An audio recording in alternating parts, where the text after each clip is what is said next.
Paqe, dashuri, mëshirë, gëzim, lumturi për të gjithë ju.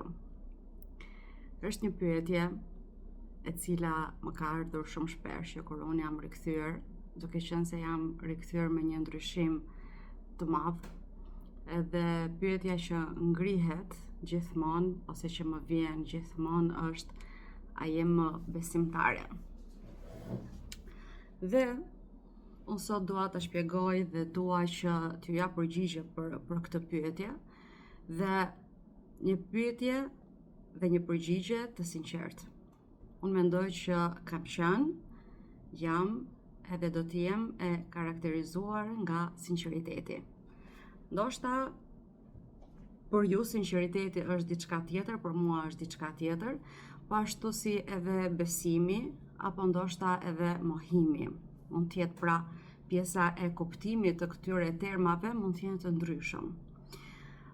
Fjala që më është përmendur ose fjala që kam dëgjuar më së shumti përpara 2 viteve ka qenë fjala qafire. Ti je qafire, ti je qafire, ti je mohose, ti je mohose, ti mohon Kur'anin, ti mohon hadithe, ti mohon shumë gjëra. Kështu që sot kam vendosur për të gjithë ata të cilët dëshirojnë që të dinë mënyrën time se si unë konceptoj pjesën e mohimit, pjesën e besimit, i ftoj që të më ndjekin deri në fund. Do ju tregoj shumë gjëra interesante dhe kryesisht pra në lidhje edhe me atë çfarë unë besoj, atë çfarë unë mendoj.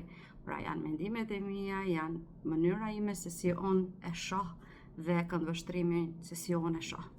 Kështu që le të nisim nga fillimi. Pra, t'ja nisim nga fillimi edhe në një mënyrë që mua më pëlqen që ta bëj. Kam marrë sot ngjyrat edhe sot më ka thirrur kjo tabela. Shpresoj mos t'u djali kështu mbrapsht, ta shikoj në fund fare që mos dalim mbrapsht. Atëherë, do ju shpjegoj pak besimin. Besimi edhe mohimi ose kufri i thon në gjuhën arabe ose në termin fetar. Në radhë të parë, çfarë është besimi? Besimi në fillim fare është një ide. Pra, ty të lind një ide ose dëgjon një ide nga dikush tjetër. E dëgjon si ide, pastaj në momentin që ti e vendos këtë ide në praktik edhe rezulton në përputhje me brendësinë tënde, atëherë kthehet në bindje, pra që ti je e bindur për këtë gjë, ti je bindur për këtë gjë. Në momentin që kjo bindje thellohet akoma më tepër dhe ngurtësohet brenda nesh, quhet besim. Pra, është në faza të ndryshme, edhe besimi është shkalla më e lartë e bindjeve tona. Bindjet janë gjëra të cilat ndryshojnë me kalimin e kohës, ndërsa besimet janë shumë të thella brenda nesh. Kështu që atë çfarë neve na kërkon Zoti është që ne të besojmë, edhe jo të jemi domethënë me bindje, por se të jemi me besim, që është akoma më e thellë. Dhe tek besimi futet edhe çështja që ti nuk e sheh, pra është një besim tek gjërat që ti nuk i sheh, domethënë në 3D. Nuk i sheh në 3D, siç janë besimi i angjëve, xhenetit, xhehenemit, pra të gjitha këto gjëra të cilat ne nuk i shohim në botën materiale, por se ne e besojmë. Pse? Sepse është një botë tjetër shpirtërore, edhe lidhja me Zotin është shpirtërore, kështu që është kuptimi i plot i fjalës besim, pra që ti beson edhe pse nuk e ke parë diçka me sytë e tua në 3D, por se brenda thellësia jote të tregon që kjo gjë është e vërtet. Çfarë është mohimi? Domethënë, kufër në gjuhën arabe ose kafir ose qafir. Qafir është shumë si shprehi kështu dozë më e lartë, si themi në gjuhën shqipe, por se kafir, që është në gjuhën arabe, Si fillim, po ja tregoj pak nga ana gjuhësore se çfarë do të thotë kafir. Kafir i thon bujkut. Bujku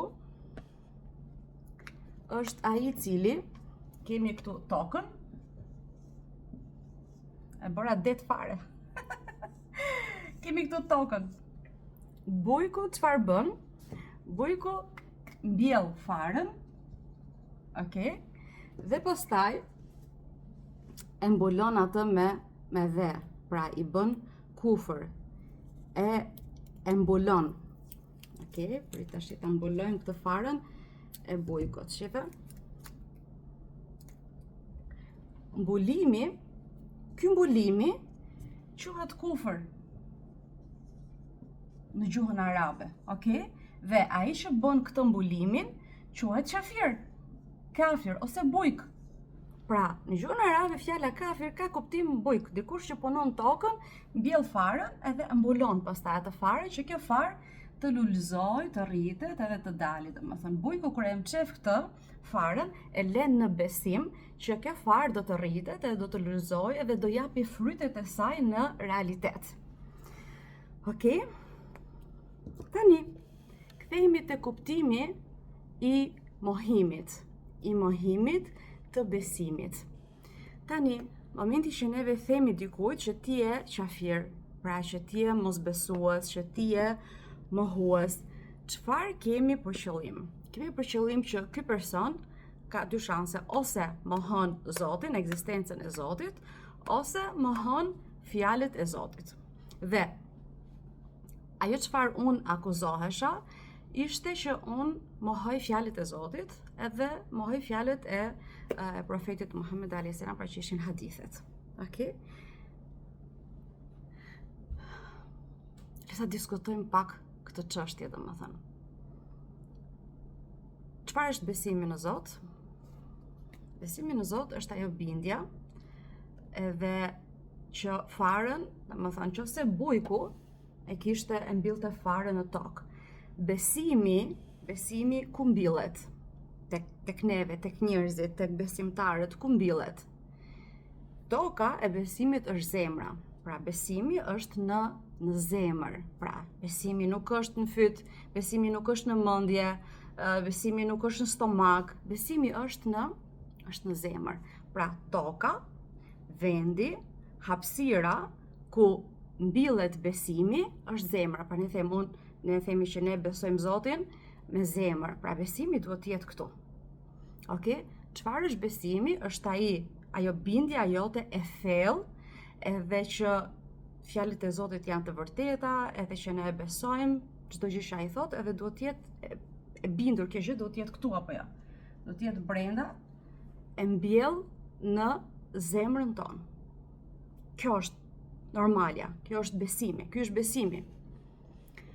Po tani të shohim se sa i vërtet është ky besim, edhe është i vërtet ky besim, apo ne kemi besime të tjera të cilat neve i bllokojmë ose i kamuflojmë që bëjmë kufër, pra që ne mbjellim diçka edhe e mbulojmë atë besim, edhe pastaj kur dalin rezultatet, del diçka tjetër, pra kemi neve besimin, edhe besimi nuk e din askush tjetër përveç Zotit, pra që neve kemi besimin në zemër. Ka dikush për shembull që të hy në zemrën time, në zemrën tënde, në zemrën e kujdo që ti sheh në rrugë, edhe ta dish nëse ai person ka apo nuk ka besim në zemër. Nuk mundesh ta dish. Si e dim neve rezultatin? E dim nëpërmjet çfarë bën ky person. Sjelljet, pra, cilat janë vepra, cilat janë frytet e këtij besimi që ka në zemër. Okej. Tani le të marrim një shembull. Për sa i përket, për shembull, se si njerëzit janë të bindur në ekzistencën e Zotit. Shumica e njerëzve të cilët janë besimtar, për shembull thonë që un jam e bindur edhe jam besimtare sepse mua më ka ndodhur shumë situata në jetë që mua më ka vërtetuar që Zoti ekziston. Për shembull thonë që un kam pasur duke bërë aksident, kam qenë duke bërë aksident, edhe ndodhi një mrekulli dhe aty besova që ka Zot. Okej? Pra neve këtu dolëm vetëm nga personi blasfemik, pra nga personi që është ateist në besimtar, pra nga një person që mendonte që mund të ketë Zot, mund mos ketë Zot, tek gjërat që i ndodhi edhe bëhet besimtar që Zoti ekziston. Kur ka ardhur profeti Muhammed tek populli i tij i cili është quajtur mushrik, pra një person i cili bënte pjesën domethënë adhurimin e statujave, ata nuk e mohonin ekzistencën e Zotit. Pra po të shkojnë në Koran edhe ta lexoni, domethënë po ti pyesja ata kush ka krijuar qiellin, tokën, kush ka kriju to, do thoshin Zoti. Nuk e mohonin ato ekzistencën e Zotit. Ata kishin statuja të cilat i adhuronin përpos Zotit. Edhe kush nuk e ka dëgjuar videon e kaluar që kam bërë, ku kam folur për statujat, sugjeroj që ta dëgjosh, ta kuptosh se çfarë do të thotë që ti ta adhurosh statuja, edhe përderisa Kurani është për të gjitha kohrat, i bie që edhe në kohën tonë, pra shumica e njerëzve janë që adhurojnë statujat. Edhe jo Zotin. Edhe kjo nuk do të thotë që e mohojnë Zotin si ekzistencë, por se adhurojnë statujat. Tani të kthehemi tek pra të çfarë unë jam akuzuar që unë mohoj fjalën e Zotit, edhe që mohoj domethënë hadithet e profetit Muhammed. Me thënë të drejtën, momentin që keni parasysh kur ndodh diçka edhe ta thonë 10 veta, 20 veta, 100 veta, 1000 veta, 10.000 veta, personi i cili është i sinqert me veten edhe me krijuesin e tij, fillon edhe i bën pyetje realisht vetes. A jam unë besimtare? Pra nëse njerëzit mua më quajnë qafire ose mohuse, a jam unë vërtet besimtare?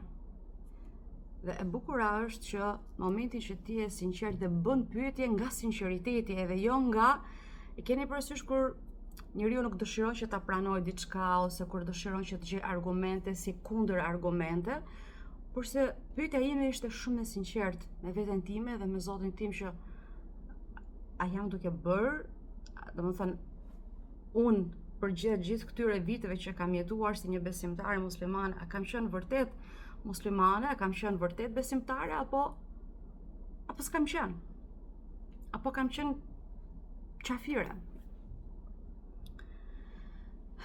Dhe në momentin që i kam bërë pyetje vetes, porse në mënyrë për të gjetur, për të rregulluar nëse unë kam qenë në gabim. Gjitha diçka interesante. Keni parasysh një ajet koranor që është: ne e kemi krijuar njeriun në formën më të mirë.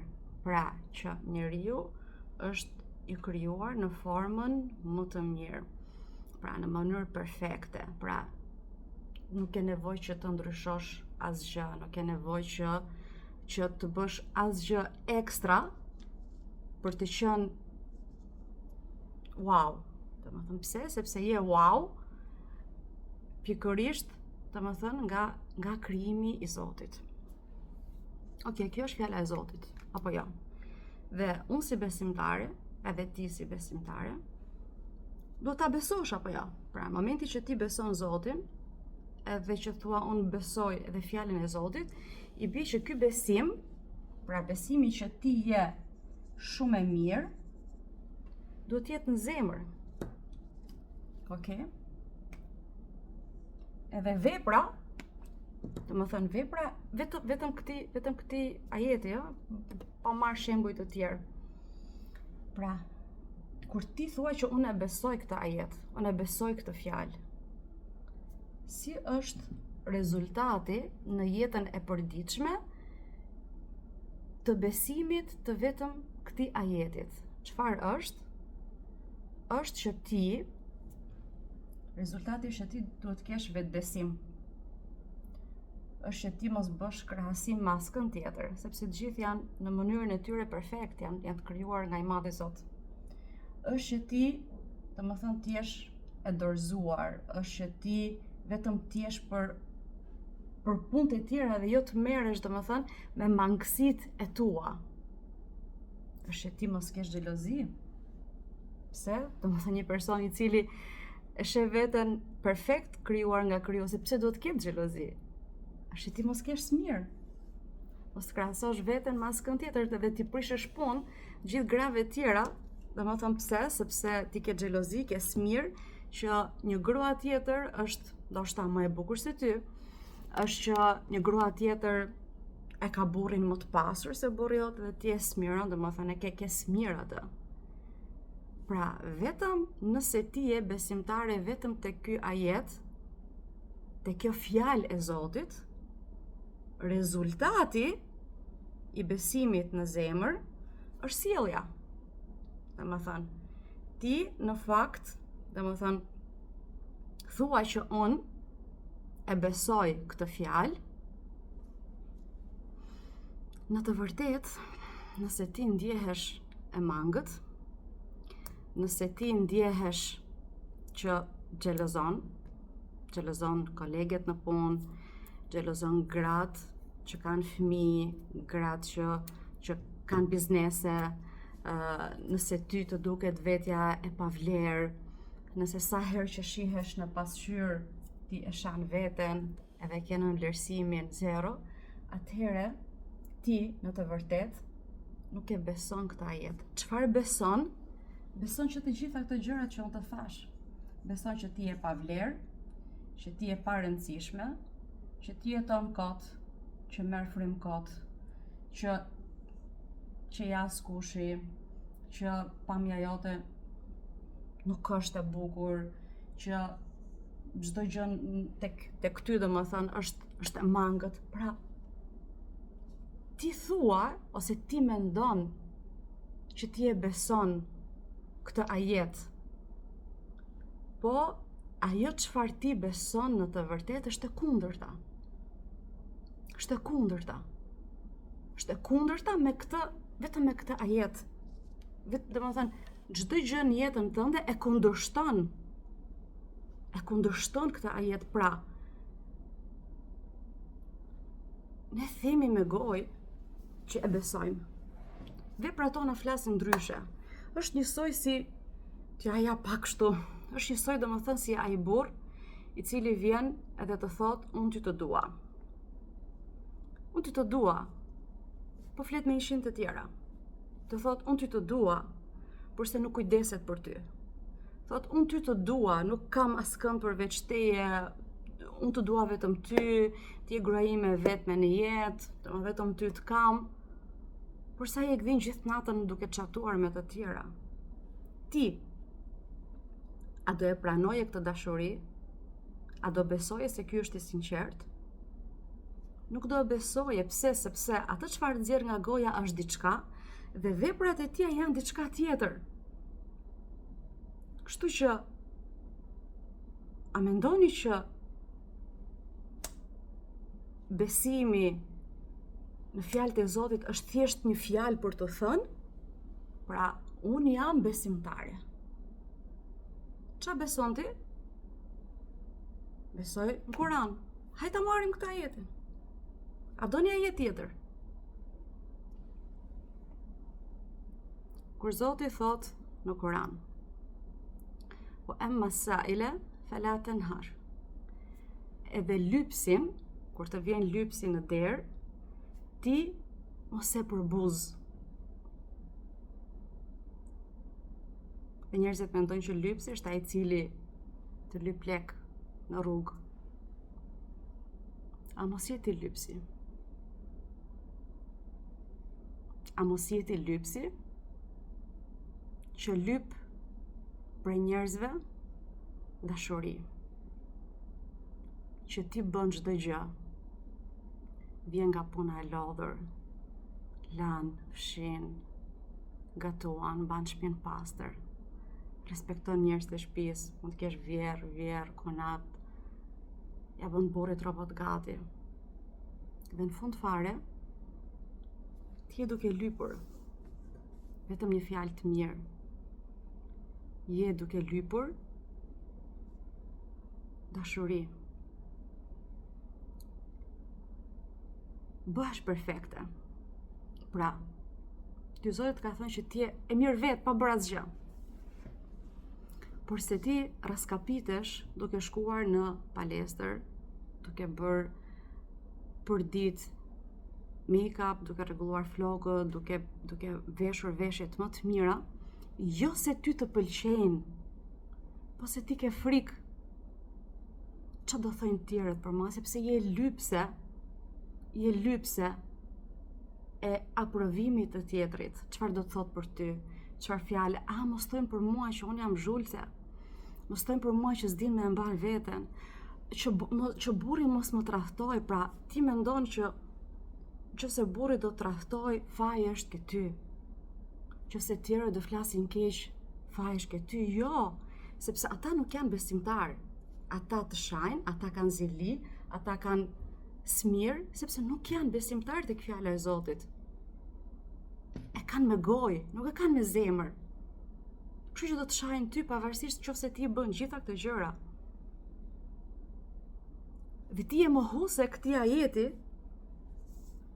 në momentin që ti e përbuz një femër tjetër, e cila vjen në punë, domethënë kështu, e veshur, e bukur, ka harxuar një orë kohë në mëngjes duke u bërë gati, sepse ajo ndihet shumë bosh, shumë e varfër nga brenda, sepse njerëzit që ka rreth e rrotull nuk e thojnë një fjalë të mirë, nuk e shohin me sy, nuk shohin mundin e saj, nuk shohin përpjekjet e saj, nuk shohin se sa ajo mundohet për ta, për familjen, për njerëzit, për fëmijët, për burrin, për shoqet, për kolegët e punës, mundohet që të bëjë më të mirën, por askush nuk e sheh. Kështu që mundohet në mënyra të tjera, ndoshta duke u veshur, ndoshta mund të jetë gazmore, bën batuta, bën shaka, dhe ti e përbuz. Ajo është lypse. Dhe kjo lypse mund të jesh ti, të tregojta pastaj edhe historinë time. Dhe ti e përbuz thua. Kjo vdes me ra në sy. Kjo na çmeni me këto batutet e saj që do me vetëm qeshme të madhe me rënë sy. Ti e mohon këta jetë sepse ti duke e përbuzur dikë që është duke bërë të pamundurën, sepse lyp një fjalë të mirë, sepse lyp dashuri. Sepse lyp dashuri. Do thoni jo, mjafton dashuria e Zotit. Dashurinë e Zotit ne e mësojmë nëpërmjet njerëzve, duke e parë tek njerëzit. Po më thoni ju, kë e shihni? Kë e shihni ju? Domethënë, kë keni shembull konkret që është dashuri? Dashuri e Zotit në tokë. Që sillet but me njerëzit, që nuk të përbuz, nuk ta thot fjalën e keqe, nuk ta thot. Sepse ai e di shumë mirë se çfarë ti ke nevojë. Ndoshta nuk ke nevojë fare për fjalë. Ndoshta ke nevojë për një përqafim. Ke nevojë vetëm thjesht dikush të të shohë në sy ku gjatë kohës që ti je duke folur, edhe jo të jetë busy, të jetë i angazhuar. Pra, ti mund të jesh me burrin, mund të jesh me një shoqe në kafe dhe ajo është gjithë kohës në telefon, ti flet, ke nevojë të flasësh, dhe ajo nuk është me ty. Ti ndoshta ke nevojë, ti je lypse.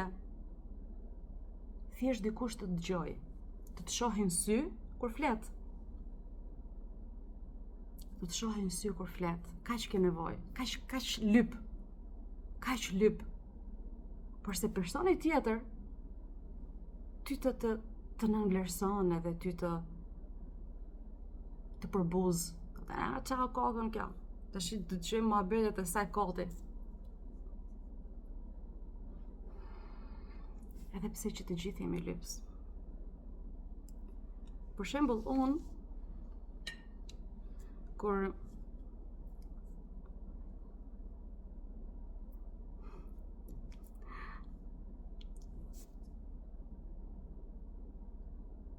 sorry.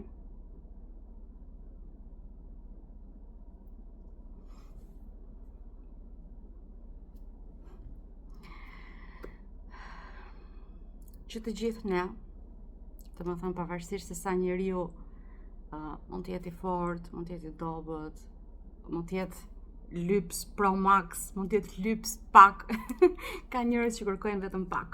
Okay? Ka njerëz që kërkojnë thjesht pra një fjalë të mirë, ka nevojë për një përqafim, ka nevojë për një motivim, okay? Ndërsa ka tjerë që janë lyps pro max, kërkojnë prej teje çdo gjë, kërkojnë prej teje kohën tënde, mundin tënd, lekët e tuaja, këshillat e tuaja, edhe në fund fare domethënë të hedhin, okay? Të hedhin poshtë. Okay.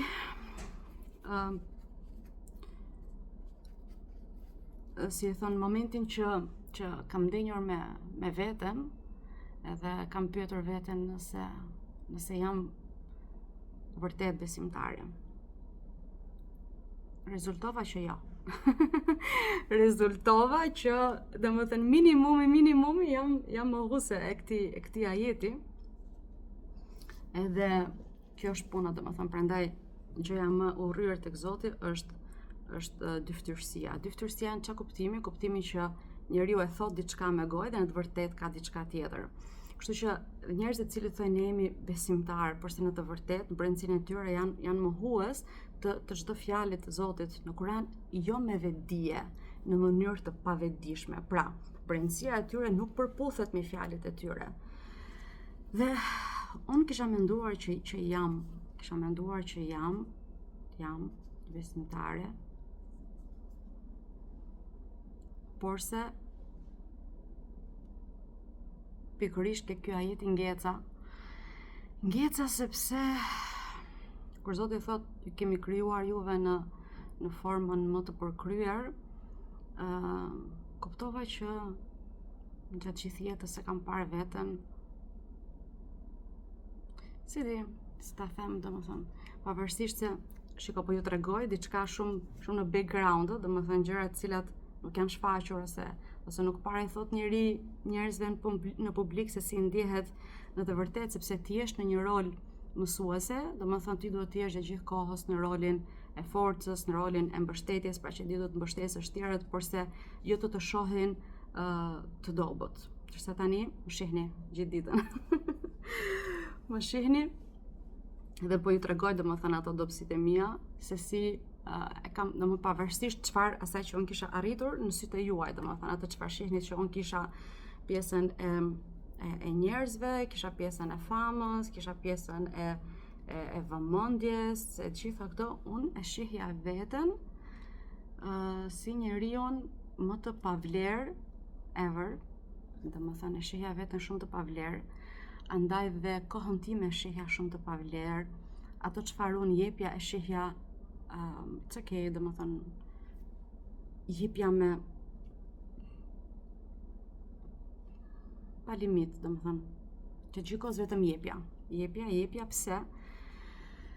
Sepse nuk e shihja që unë kam vlerë, që fjalët e mia kanë vlerë, që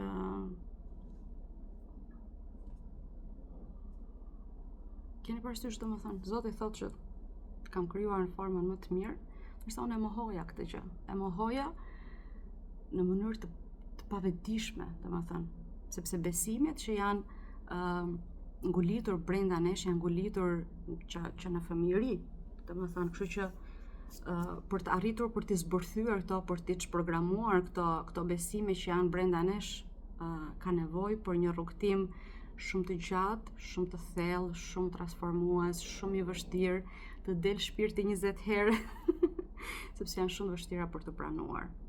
Shumë e vështirë për ta pranuar tek vetja këtë gjë. Për shembull tek ajeti 2, pra ne kur lexohet ky ajet edhe kur thot, unë nuk e përbuz lypsit, unë jap kujdo që më del përpara. Kurani nuk është, i flet shpirtit. Krijuesi i gjithësisë i flet shpirtit tënd. Nuk ka lidhje me lypjen, me dhënien materiale.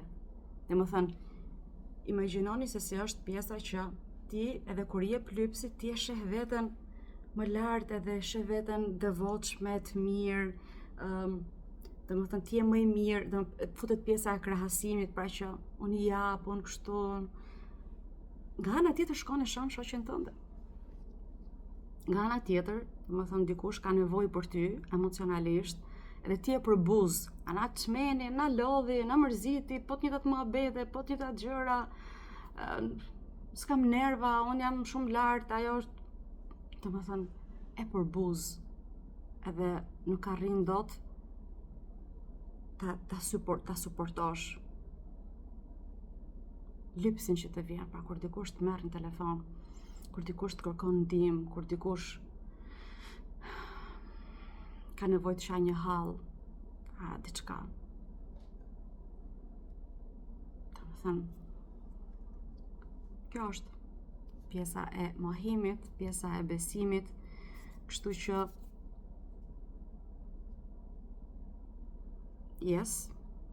është e vërtet që mbas përpunimit të këtyre mendimeve edhe të këtyre pyetjeve që unë i kam bërë vetes, rezultova që në të vërtet unë isha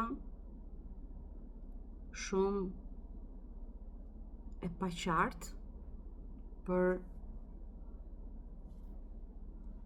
gjërat që kërkohen nga Zoti. Edhe që pjesa e besimit është diçka që ndërtohet në brendësi, në zemër, jo në gjuhë. Në gjuhë është shumë kollaj të bëhesh besimtar. Në të vërtet është shumë e vështirë. Prandaj edhe në Koran përmendet që shumë të pakët janë besimtarët. Shumë të pakët janë ata që besojnë, shumë të pakët. Porse, domethënë njeriu, domethënë kur i mbyllet pjesa e logjikës, e krahason veten, thonë, ne jemi 8 miliard njerëz dhe vetëm shumë pak jemi që jemi besimtar. Besimtar futen që të gjithë njerëzit që besojnë që ka Zot. Okej? Porse edhe ata quhen të pakët. Edhe prandaj është ajo dilema që thuhet, pse një besimtar bën këto punë, pse një besimtar bën këtë sjellje, sepse kur beson me gjuhë është një gjë e tillë pra. Ndërsa kur beson, besimi është në fara që t'jen ndjell në zemër, ajo do lulëzoj çfarë të nxjerr nga goja, çfarë bën me duar. Prandaj, edhe profeti Muhammed alayhis salam thotë, besimtari ose muslimani është ai i cili prej të tjerëve, domethënë njerëzit nuk kanë frikë nga gjuha dhe nga dora e tij. Nuk bën një musliman, një besimtar, nuk bën komente negative. Nuk të mallkon, nuk të shan, nuk të vjedh, nuk të merr ato të drejtat e tua, nuk të prish jetën me gojë, nuk të prish familjen me gojë. Kjo është, domethënë, shkurt, qartë, kjo është pjesa besimit edhe mohimit. Kështu që me gojë, besimtar janë sa shkuma e detit. Me vepra, edhe nuk është çështje, domethënë, do thonë ja, nuk është e rëndësishme kjo, është e rëndësishme kjo. Përse është e rëndësishme që të ketë përputhje midis asaj brenda dhe asaj jashtë. Midis besimit brenda edhe sjelljes tënde jashtë. është kjo fara që ti e mbjell këtu brenda edhe lulëzon. Kështu që unë jam në rrugën time duke munduar për të qenë një besimtare në fjalën e Zotit. Se shembulli më konkret për shembull është kjo video që unë jam duke bërë. Kam 2 javë që dua ta bëj, por se ai zëri brenda meje më thoshte, pse ta bësh? Sikur si di njerëzit të gjëra. Qa do t'i shtosh ti njerëzimit me këto informacione?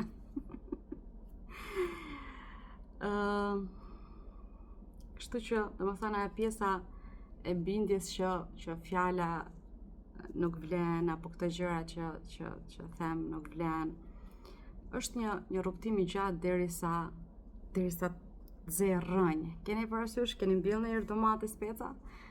Ka fara që nuk mbin, do t'i hedhësh një herë, 2 herë, 3 herë, se jo të gjithë faret që neve mbjellim mbin. Kështu që unë jam rrugës time, në rrugën time për të besuar këta jetë. Këta jetë jam rrugës për ta besuar. Jam rrugës, kam bërë shumë proces, kam hecur shumë drejt kësaj.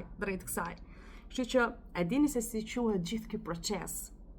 Ky proces, rrugtimi i gjatë, i vështirë, derisa ti të arrish të besosh një fjalë të Zotit. E dini si e ka emrin? Besoj se e dini. Ma shkruani nëse e dini, ma shkruani në Instagram. Xhan.